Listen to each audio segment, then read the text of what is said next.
Yeah, this is a truly unbelievable story. One of those stories you would expect to watch in a TV show or maybe in a theater, but not in real life.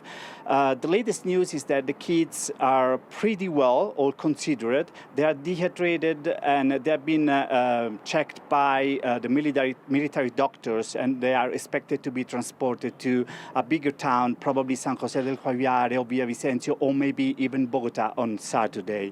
They also have a lot of mosquito bites, but this is pretty normal because that plane crashed in one of the most wild areas of the Colombian Amazonian forest. It is one of those areas where there are still indigenous tribes that have not been contacted by the Western world. It's also one of the regions where the dissident group of FARC, the one led by Ivan Mordisco, is very active. This is one dissident group that came out after the peace deal with the FARC in 2016. President Petro has been pretty happy to announce the fact that the kids are well and they've been treated and finally found. The effort has been enormous. 200 soldiers have been looking for these kids for 40 days. Their plane crashed the 1st of May, and in that plane, their mother and the pilot and another indigenous person died.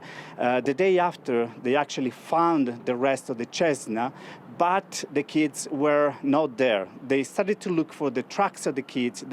During this time, they found the shelters that they built to protect themselves, also some fruits with bites. And the situation was almost desperate in the last days, as some of the soldiers were abandoning the search group. Also, indigenous people cooperated with the army, which is pretty remarkable as well. 150 indigenous people helped to look for these kids.